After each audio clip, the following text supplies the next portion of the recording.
आज हम लोग चाणक्य नीति का चैप्टर 11 पढ़ेंगे। अथ एकादशो अध्याय।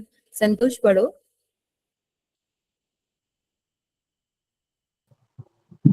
दातृत्वं प्रियवक्तव्यं धीरत्वमुचित ज्ञाता अभ्यासेन न लभ्यन्ते चत्वारः सहजा गुणा।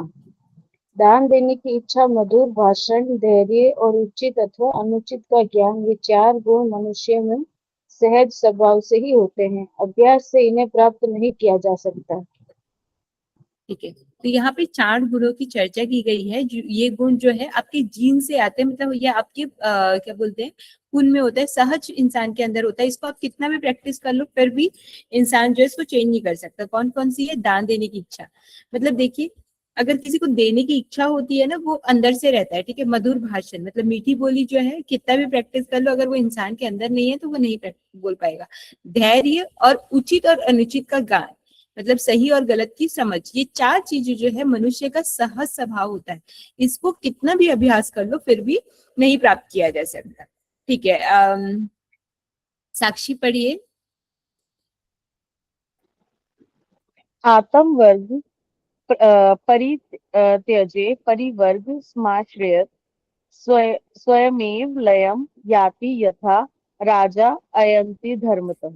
जो मनुष्य अपने समुदाय के लोगों को छोड़कर दूसरे के समुदाय का सहारा लेता है, वह उसी प्रकार नष्ट हो जाता है, जैसे दूसरे के धर्म का आश्रय लेने वाला राजा। ठीक है, यहाँ पे क्या बताया गया है कि जो इंसान जो है अपने लोगों को छोड़कर दूसरे लोगों के पास जाता है, ठीक है, मदद मांगने के लिए, और फिर उसके बाद मतलब वो ऐसे ही नष्ट हो जाता है जैसे कि मतलब जो अपना धर्म छोड़ के दूसरे धर्म को मतलब आश्रय लेने वाला राजा। अब इसको ऐसे समझते हैं जैसे कि मुसीबत का समय है, ठीक है, लोग जो है बाहर का सपोर्ट ले रहे हैं, पर बाहर वालों ने साथ छोड़ दिया तो ना तो वो घर वाले अलग नाराज हो जाएंगे कि हाँ आपने तो मेरे को मतलब आपने हमें पूछा ही नहीं, तो ना तो वो इधर का रहेगा ना उधर का रहेगा। ऐसा वाला बात यहाँ पे बताया जा रहा है। ठीक है, प्रेरणा पढ़िएगा, हस्ती वाला। हस्ति स्थूलतनुस चाङ्कुशवशः किं हस्तिमात्रो कुशो दीपे प्रज्वलिते प्रणश्यति तमः किं दीपमात्रं तमः वज्रेणापि हताः पतन्ति गिरयः किं वज्रमात्रो गिरिं तेजो यस्य विराजते स बलवान स्थूलेषु कः प्रत्ययः। हाथी लंबे चौड़े शरीर वाला होता है, परंतु उसे बहुत छोटे से अंकुश द्वारा वश में किया जाता है। दीपक जलने पर अंधकार नष्ट हो जाता है, तो क्या अंधकार दीपक के आकार का होता है? हथौड़े की चोट करने से बड़े बड़े पर्वत गिर पड़ते हैं, तो क्या पर्वत का आकार प्रकार हथौड़े से छोटा होता है? प्रत्येक वस्तु अपने तेज के कारण ही बलवान होती है। लंबा चौड़ा शरीर कोई मायने नहीं रखता है। ठीक है, तो यहाँ पे क्या बताया जा रहा है कि बड़ी सी चीजों को भी मतलब उसको छोटी छोटी चीजों से कंट्रोल भी किया जा सकता है। अंकुश क्या होता है? ये अंकुश वर्ड बार बार आता है, मैं एक बार दिखाती हूँ। अंकुश ना एक हथौड़े के जैसे होता है, उसके स्टार्टिंग में एक नोकीला सा ऐसे एक चुभने जैसा होता है, ठीक है। तो जब हाथी को जो कंट्रोल करने के लिए इंसान रहता है ना, वो उसको पकड़ के बैठा रहता है। जैसे ही हाथी इधर उधर हिलना शुरू करता है उसको चुभा देता है, तो हाथी जो है दर्द में मतलब इधर उधर करना बंद हो जाता है, ठीक है। तो ये बताया जा रहा है कि जैसे हाथी को मतलब इतने बड़े हाथी को छोटे से अंकुश से कंट्रोल में लाया जा सकता है, वैसे ही इतने बड़े अंधकार वाले रूम को एक छोटे से दिया से ये किया जा सकता है, मतलब बदला जा सकता है, अंधकार को नष्ट किया जा सकता है। वैसे ही मतलब प्रत्येक वस्तु का अपना तेज और बलवान होता है। लंबा और चौड़ा शरीर होने का कोई मायने नहीं, मतलब छोटी चीज होने से कोई बात नहीं, वो मतलब बड़ा सा बड़ा काम कर सकती है। ठीक है, सपना पढ़िएगा, कालो वाला। कलौ दश सहस्रेषु हरिस्त्यजति मे दिने तदर्थ जहानवी तोयम तदर्थ्य ग्राम देवता।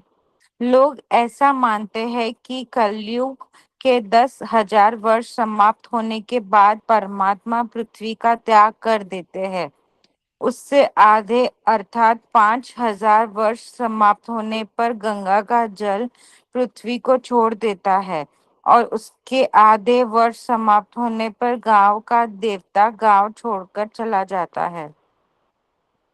ठीक है, तो यहाँ पे ये बताया जा रहा है जैसे जैसे कलयुग बढ़ते जा रहा है वैसे वैसे जितनी भी पवित्र चीजें हैं हमें छोड़ के जा रही है। तो इसमें बताया है कि मतलब टाइमलाइन बताई है, ठीक है। सबसे पहले उन्होंने बोला 10,000 साल, 10,000 साल बाद क्या होगा, परमात्मा छोड़ के चले जाएंगे। फिर उसके बाद बोला है उसके आधे में गंगा नदी हमें छोड़ के चली जाएगी। फिर उसके आधे में गाँव के जो देवता है, मतलब गाँव में अलग अलग देवता विराजमान होते हैं, जैसे कंतारा मूवी में बताया गया है कि वहां पे एक देवता रहते हैं, वैसे ही मतलब गाँव के देवता भी वहां छोड़ के चले जाएंगे। मतलब जैसे जैसे बुराई बढ़ती जाएगी वैसे वैसे अच्छाई जो है छोड़ के जा रही है, ये यहाँ पे बताया जा रहा है, ठीक है। नेक्स्ट है सुरुचि, पढ़िए। गृहस्थस्य नो विदा नो दया मांस भोजनम द्रव्य लुब्धस्य नो सत्यम प्रेणस्य न पवित्रता। जिस व्यक्ति के घर में अधिक आसक्ति है, घर में अधिक मोह और लगाव है, उसे विद्या की प्राप्ति नहीं हो सकती। जो लोग मांस खाते हैं उनमें दया नहीं, जो धन के लोभी होते हैं उनमें सत्य नहीं होती, तथा दुराचारी, व्यभिचारी और भोग विलास में लगे रहने वाले मनुष्य में पवित्रता का अभाव रहता है। ठीक है, तो यहाँ पे क्या क्या चीजें हो रही हैं समझिए, ठीक है। तो जिस इंसान को अपने घर से बहुत ज्यादा अटैचमेंट है, ठीक है, उसको विद्या प्राप्त नहीं होगी। अब क्यों नहीं होगी ये समझिए। क्योंकि घर पे तो सारी पढ़ाई नहीं हो सकती, ठीक है, ऑनलाइन पढ़ लेंगे, पर कॉलेज पढ़ने के लिए तो आपको बाहर जाना पड़ेगा, कि सबके सब घर में तो नहीं होगा। तो ये चीज बताया गया है कि ज्यादा घर से मोह होने से मतलब पढ़ाई नहीं होगी। फिर उसके बाद है दया के लिए बताया गया है कि जो मांस वो खाते हैं उनको दया नहीं होती। जो धन का लोभी होता है उसको मतलब वो सत्य नहीं, मतलब सत्य नहीं बोलेगा, या फिर दुराचारी। और फिर उसके बाद यहाँ पे दूसरी बात है, दुराचारी व्यभिचारी जो होते हैं वो लोग, पवित्रता का अभाव रहता है, ठीक है। नेक्स्ट है नाम याद नहीं आ रहा है, हर्षाली पढ़ो।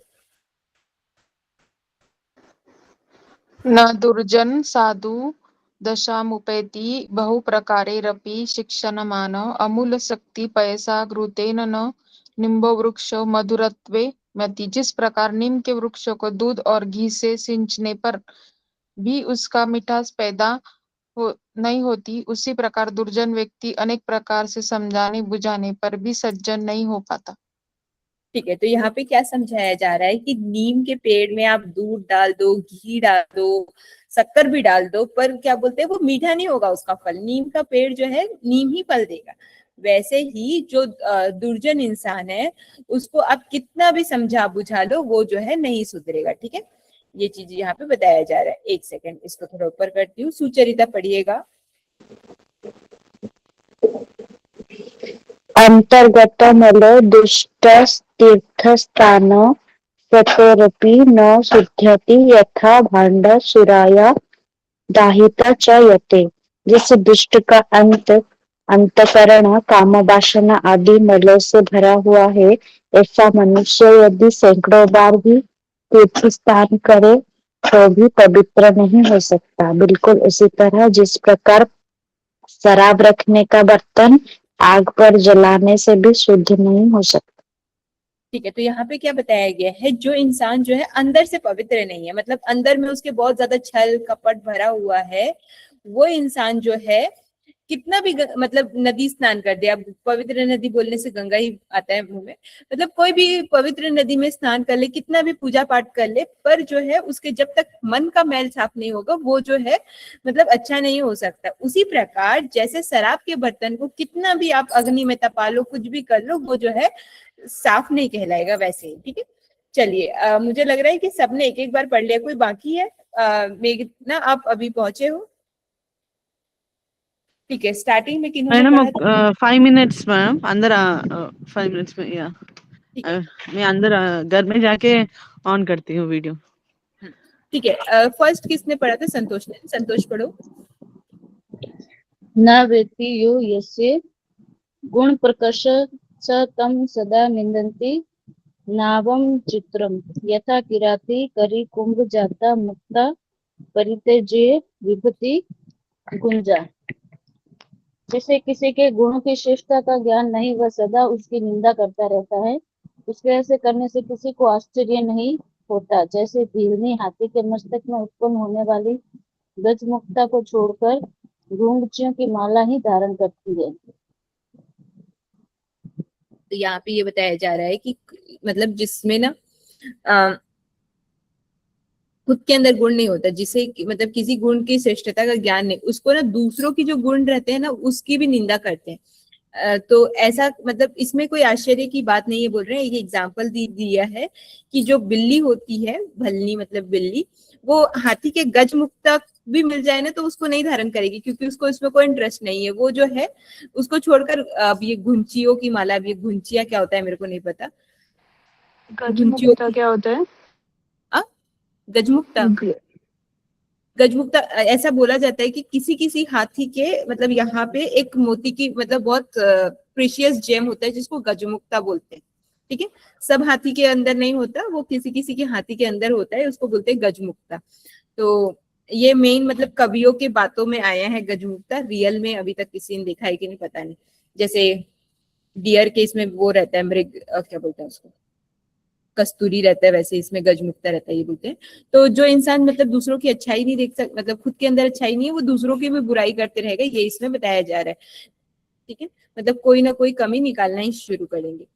ठीक है, नेक्स्ट है प्रेरणा, आपका ही था क्या? ये तु संवत्सरं पूर्णं नित्यं मौनेन भुञ्जते युगकोटि सहस्रनम तु सर्वलोके स्वर्गलोके महीयते। जो व्यक्ति पूरे वर्ष तक मौन रहकर चुपचाप भोजन करता है वह 1 करोड़ वर्ष तक स्वर्ग में आदर सम्मान प्राप्त करता है। ठीक है, यहाँ पे बोला कुछ और जा रहा है और रिप्रेजेंट कुछ और हो रहा है, इसको समझिए। ठीक है, जो इंसान जो है मौन धारण कर रहा है, मतलब एक इंद्रियों का निग्रह कर रहा है। अब मौन क्या है, आप अपनी वाक इंद्रियों का निग्रह कर रहे हो, ठीक है, और उसका भोजन करते हैं तो वो मतलब स्वर्ग में सम्मान पाता है, ऐसा बोल रहा है। पर आप इसका रियल लाइफ एग्जाम्पल देखिए, गांधारी, गांधारी ने अपनी आंखों को बंद कर लिया तो उनकी आंखें जो है दिव्य दृष्टि प्राप्त हो गई। मतलब अगर आप कोई भी एक सेंस ऑर्गन पे कंट्रोल पाते हो, चाहे कोई भी है, आईज, ईयर, नोज, टंग, जो भी है, तो जैसे गांधारी ने अपनी आंखों को बंद कर दिया, अब नोज को तो बंद करना मुश्किल है, कानों को बंद कर सकते हैं, तो वैसे ही किसी एक सेंस ऑर्गन को बंद करने से उसमें बहुत सुपर स्ट्रेंथ आती है। ये चीज यहाँ पे समझाया जा रहा है कि मतलब उसमें इतनी स्ट्रेंथ आ जाती है कि 1 करोड़ वर्ष तक स्वर्ग में भी आदर सम्मान पाते हैं। अब गांधारी ने आंखों को बंद कर दिया था तो क्या हुआ था कि जब उन्होंने देखा तो उनकी आंखें जो है दिव्य दृष्टि हो गई। अब कोई इंसान जो है, मतलब हम लोग जब पढ़ते थे इसमें तो बताते थे कि कोई इंसान जो है मतलब मौन व्रत धारण करे, फिर अब वो जब कुछ बोले, जब फाइनल वो बोले तो उसकी जो बात होगी वो आशीर्वाद होगी, ब्लेसिंग्स होगी, ऐसा टाइप का कहा जाता है। ठीक है, चलिए नेक्स्ट किन्होंने पढ़ा था, सुचरिता आप ही पढ़ दो। काम क्रोध विद्यार्थी के 8 लक्षण। काम क्रोध तथा लोभ स्वाद श्रृंगार कौतके अतीन्द्रिय अतिसेव च विद्यार्थी भ्रष्ट वर्जयते। विद्यार्थी के लिए आवश्यक है कि वह काम क्रोध लोभ स्वादिष्ट पदार्थों की इच्छा श्रृंगार खेल तमाशे अधिक सोना और चापलूसी करना आदि इन 8 बातों का त्याग कर दे।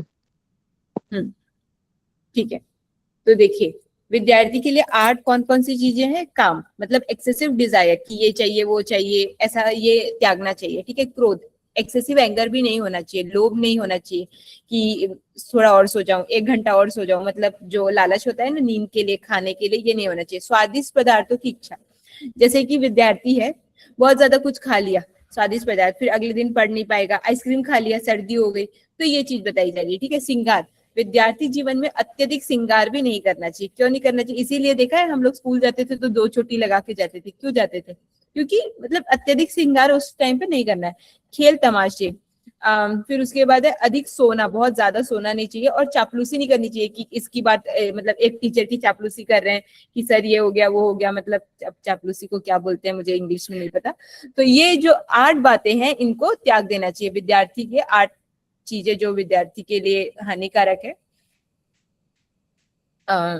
ठीक है, अब यहाँ से ना मतलब ये बताया जा रहा है वर्ण के बारे में कि इसको मतलब यहाँ से आप इसको मैं थोड़ा पहले ही समझा देती हूँ कि चाणक्य जी का मानना है कि सब लोग पहले जन्म के साथ ब्राह्मण हुए, पर जिस इंसान ने जैसा कर्म किया उसने वो गुण धारण कर लिया। ठीक है, तो चलिए मेघना पढ़ो अकृष्ट वाला। अकृष्ट फलमूलने मूलेन वनवासरतः सदा कुरुते हरः श्रद्धामृषि विप्रा स उच्यते। जो बिना खेती की हुई भूमि से उत्पन्न होने वाले फल और कंदमूल आदि के खाकर निर्वाह करता है और सदा जंगल में रहकर ही प्रसन्न रहता है और जो प्रतिदिन श्रद्धा करता है ऐसे ब्राह्मण ऋषि कहलाता है।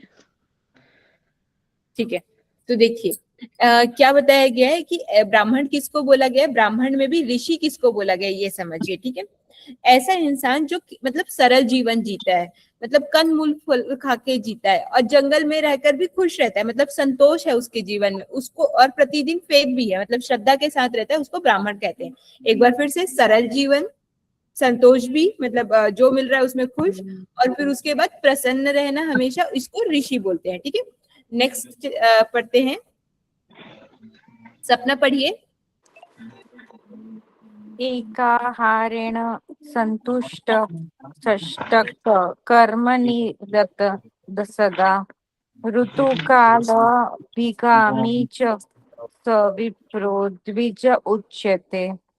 एक समय भोजन करने से जो संतुष्ट है, जो नित्य अपने कर्तव्यों को पूरा करता रहता है, स्त्री का संग ऋतुकाल में केवल संतान की उत्पन्न करने के लिए ही करता है, उपभोग के लिए नहीं, ऐसे ब्राह्मण को ही द्विज कहा जाता है।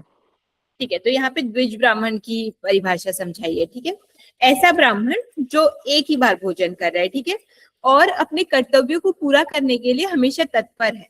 फिर उसके बाद है स्त्री का संग, यहाँ पे क्या बताया गया है कि सिर्फ संतान उत्पत्ति के लिए। ठीक है, फिर उसके बाद ऐसे ब्राह्मण को द्विज ब्राह्मण कहा गया है। ठीक है, अब देखते हैं वैश्य किसको बोलते हैं। नेक्स्ट है किसने नहीं पढ़ा है, हर्षाली ने नहीं पढ़ा है ना, हर्षाली लौकिके कर्मणि रता पशूना परिपालक वाणिज्य कृषिकर्ता य स विप्रो वैश्य उच्यते। यह सांसारिक कार्य में संलग्न पशुओं के पालक, व्यवहार और खेती आदि करने वाले ब्राह्मण को वैश्य कहा जाता है। ठीक है, तो वैश्य के लिए क्या क्या परिभाषा की गई है, जो संसारिक कार्यों में संलग्न है, मतलब बिजनेस आदि करते हैं, पशुपालन करते हैं, व्यापार करते हैं, बिजनेस बोल दिया था, खेती आदि करते हैं, इस ब्राह्मण को, मतलब जन्म से तो ब्राह्मण है पर ऐसा काम कर रहे हैं तो उसको वैश्य की श्रेणी में रख लिया गया है। अब शूद्र किसको बोलते हैं, पढ़ते हैं। साक्षी जिंदल, आपने नहीं पढ़ा था ना, एक बार पढ़ो इसको। लाक्षादित्य लनीलानम कुसुम दुष्पिशाम विक्रेता मदमासनम स विप्र शूद्र उच्यते। जो ब्राह्मण वृक्षों की लाख, तेल, नील कपड़े आदि रंगने का रंग, शहद, घी, शराब, मांस आदि चीजों का व्यापार करता है, उसे शूद्र कहते हैं। ठीक है, तो शूद्र की परिभाषा क्या बताई गई है, ऐसा मतलब जो वृक्षों से लाख निकालता है, ठीक है, तेल आदि निकालने का काम करता है, नील निकालता है, कपड़ों को रंगने का काम करता है, शहद, घी, शराब ये सब बनाने का काम करता है, मांस आदि का व्यापार करता है, उसको शूद्र बोलते हैं। मतलब जो थोड़ा सा लोअर इसमें काम कर रहा है, खेती व्यापार तो ये भी कर रहा है पर ये अच्छा व्यापार कर रहा था, अब ये जो है खराब व्यापार कर रहा है, मांस आदि को बेच रहा है, शराब आदि को बेच रहा है, इसको शूद्र की श्रेणी में रख दिया गया। अभी और भी आएंगे, चलिए मुझे बताइए, और किसी ने अभी मतलब सेकंड टाइम में नहीं पढ़ा, ऐसा कोई है?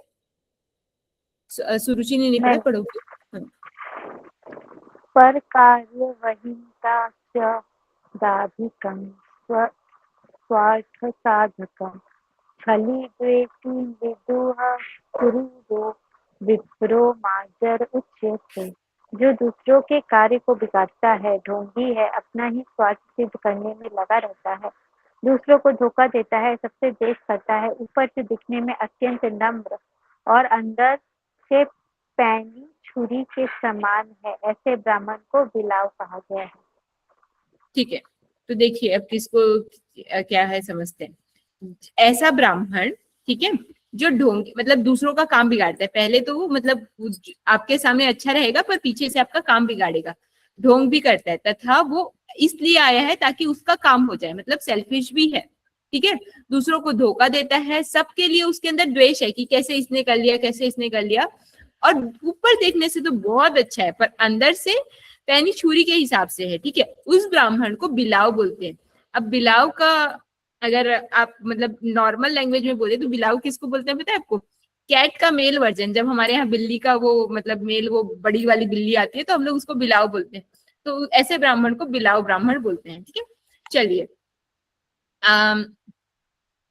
सबसे शुरू संतोष। वापी कूव तड़ा गाना माराम सूर वेशनाम उच्छेदने निराशंकम स विप्रो मलक्ष्य उच्यते। जो ब्राह्मण पानी के स्थानों बावड़ी कुआं तालाब बाग बगीचों और मंदिरों में तोड़ फोड़ करने में किसी प्रकार का भय न अनुभव करते हो उन्हें म्लेच्छ कहा जाता है। ठीक है, अब मलेच्छ ब्राह्मण समझते हैं, ऐसा ब्राह्मण जो मतलब बदमाशी कर रहा है, ठीक है, क्या क्या बदमाशी कर रहा है देखिए, पानी के स्थान पे बावड़ी कुआ तालाब को मतलब तोड़ फोड़ दे रहा है, मतलब पीने की जगह, मतलब पानी पीना है, तालाब में नहाते हैं लोग, कुएं में, मतलब उनका जहाँ पे सर्वाइवर वाला स्थान है उसको बिगाड़ दे रहा है, बाग बगीचे को तोड़ फोड़ कर रहा है, मंदिर को तोड़ फोड़ कर रहा है, किसी भी बात में उसको डर नहीं है, उसको मलेच्छ बोलते हैं, ठीक है। मलेच्छ का मतलब होता है मतलब जो बुरा, ऐसा व्यक्ति जो तुच्छ हो या उसको मलेच्छ कहना चाहिए। फिर उसके बाद नेक्स्ट है देव द्रव्यम गुरु द्रव्यम पदारस भिन्न शरणम निर्वाह सर्वभूतेषु विप्रेश्चांडाल उच्यते। जो देवताओं और गुरु के धन को चुरा लेता है, दूसरों की स्त्रियों के साथ सहवास करता है और जो सभी तरह के प्राणियों के साथ अपना जीवन गुजार लेता है, उस ब्राह्मण को चांडाल कहा जाता है। देखिए अब चांडाल किसको बोला गया है, ठीक है, ऐसा ब्राह्मण जो देवताओं धन गुरु का धन चुरा लेता है। अब देवता का धन कैसे चुराएगा, देवता के पास तो जा नहीं सकता किसी का पैसा चुराने, मंदिरों से धन चुरा लिया, ठीक है, गुरु का धन चुरा लिया। फिर उसके बाद है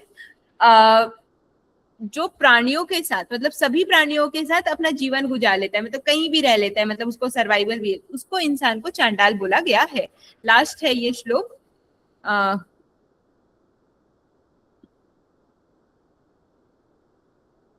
मेघना पढ़ो।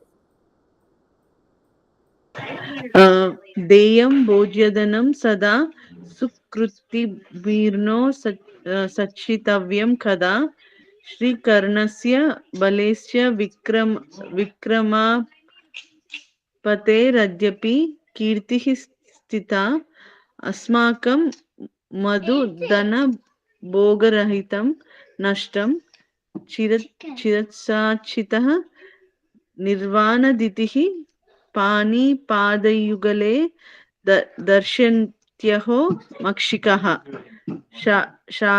शाहद का संग्रह करने में आदर्श मधुमुखियों को भी पश्चाताप करना पड़ता है, क्योंकि शहद का दान ना करने से शहद नष्ट हो जाता है। इसी प्रकार कुछ लोग धन का दान नहीं करते और जब वह नष्ट होने लगता है तो पश्चाताप करते हैं, जबकि कुछ लोग अपने धन का दान के रूप में उचित प्रयोग करते रहते हैं। राजा बलि, कर्ण और विक्रमादित्य दान करने के कारण ही आज ये चिलक करने ही आज तक समाज में सम्मत के पात्र है। ठीक है, तो यहाँ पे बताया गया है कि अच्छे और पुण्यवान लोग जो हैं अपने धन अपने भोजन का उपयोग दान और अच्छे कार्यों में करते हैं, ठीक है, मतलब केवल धन को इकट्ठा करके उचित नहीं रखते। इसी में दूसरा एक एग्जांपल दिया है कि कुछ लोग जो है धन को इकट्ठा रख करके रखते हैं, फिर उसके बाद में उसको पछताते हैं। सपोज टू से मैं इस सेकंड वाले का एग्जाम्पल देती हूँ, ठीक है, कोई इंसान है पूरे जिंदगी कंजूसी से जिया कि नहीं पैसा बचा के रहूंगा, पैसा बचा के रहूंगा, पैसा बचा के रखूंगा, ठीक है, एंड में जब सोचा कि यार पूरी जिंदगी हो गई पर जी नहीं पाए, तो फिर ऐसे पैसे बचाने का क्या मतलब, उतना करोड़ रुपए बचा रहे हो, जिसके लिए बचा रहे हो उसका एक बेटा है उसके लिए बचा रहे हो, पर वो बेटा यहाँ रहना ही नहीं चाहता गांव में, उसने अपने शहर में घर बना लिया, उसको कोई मतलब नहीं है गांव के उसके करोड़ संपत्ति से, तब वो इंसान क्या सोचेगा। तो वही है, मतलब ऐसा है कि मतलब आप पैसा कमा रहे हो तो दान करो, खर्च करो, मतलब अपनी लाइफ को एंजॉय भी करो, ठीक है। तो यहाँ पे फिर उसके बाद एग्जाम्पल दिया है राजा बलि, कर्ण और विक्रमादित्य, ये दान की वजह से ही आज तक समाज में फेमस है, ठीक है। तो चलिए हमारा चैप्टर 11 खत्म होता है।